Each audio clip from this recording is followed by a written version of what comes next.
Jujutsu Kaisen Season 3 is finally upon us, and with just the first 2 episodes, it's already shaping up to be pure cinema. This is the start of my ultimate Jujutsu Kaisen Season 3 review.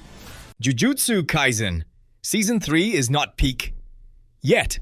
There is a real argument that Season 3 is already peak JJK. And if you think that's impossible, that reaction alone proves why this conversation matters. Because peak isn't about nostalgia. Peak is about escalation. Shibuya was chaos. Shibuya was loss. Shibuya was raw shock value.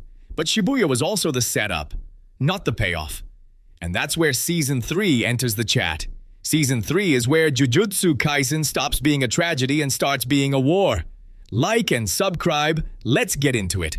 Be seen as just a glazer or whatever, but oh my god, episode 1 and 2 of season 3 is already like some of the best JJK that we've ever seen to date. I don't want to break down these episodes the same way I did during the Shibuya review. I'm going to forego the mini recaps unless they're necessary for a point, and instead I'm purely going to focus on things I like and things I dislike. Spoiler alert, there's not much I dislike. To start, Shota Goshizono is back once again as series director, and correct me if I'm wrong in the comments, but I believe that he is personally in charge of directing these first 2 episodes. Most anime will usually have their first episode be directed or at least storyboarded by the series director before switching to different episode directors that all tackle their own individual episodes. The idea behind this is for the series director to essentially set the tone for how the season will look and feel, and for how the episode directors themselves can best adhere to that vision. With how incredible Goshizono is as a director though, all this means that these first 2 episodes are absolute cinema. And I don't mean that just because Yuji and Yuta fight in a theater. What I've loved about JJK as an anime has got to be the continued evolution of its visual identity. With each passing season and movie, the Jujutsu Kaisen anime continues to improve. The character designs have gotten a lot better starting from season 2, and the overall direction has been stellar. During Shibuya, we had episodes like Red Scale that had this big. For the first time in the series, there are no safety nets, no structure, no rules that protect characters just because they're popular. The world after Shibuya is broken, and Season 3 doesn't rebuild it. It exploits the damage.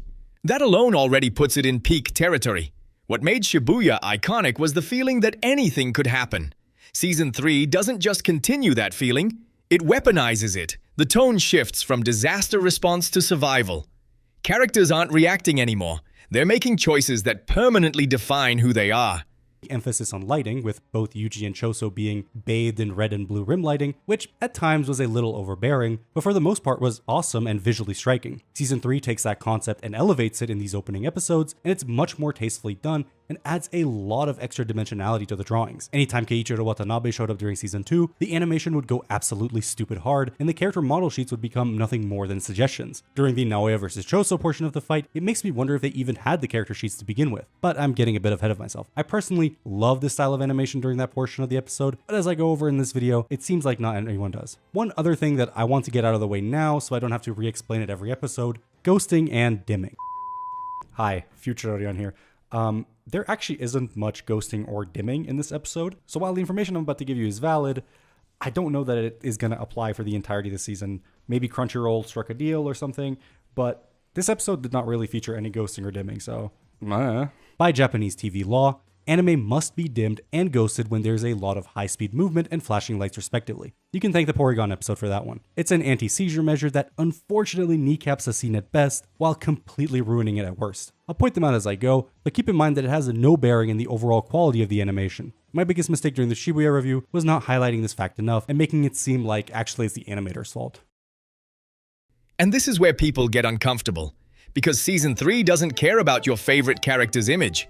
Yuji Itadori, for example, Tao stops being the emotional anchor and becomes something far more dangerous.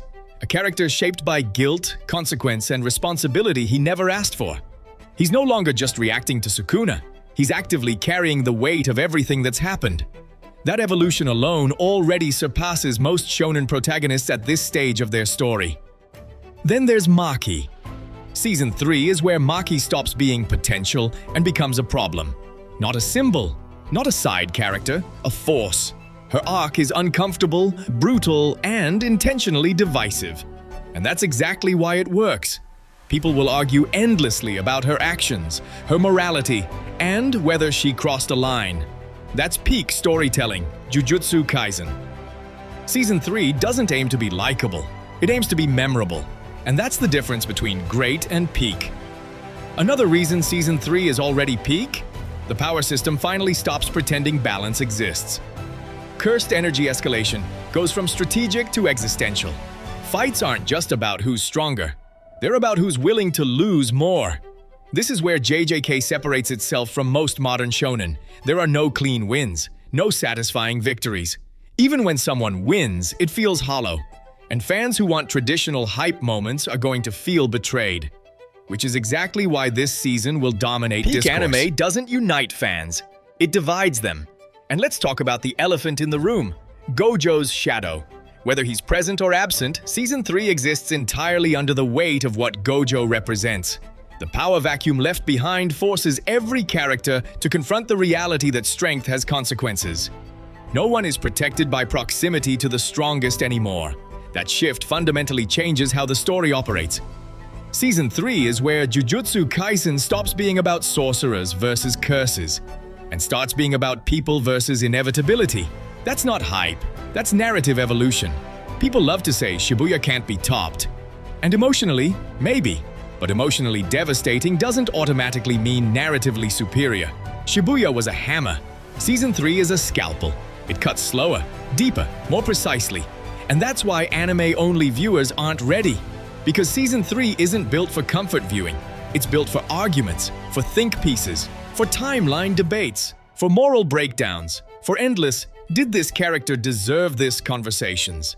That's what peak looks like in the modern anime era. Not universal praise, universal discussion.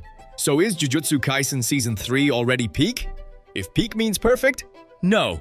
But if peak means the moment a series fully commits to its identity, consequences, and ambition, then yeah. It already is. And the fact that people are mad hearing that before it even airs, that's how you know it worked.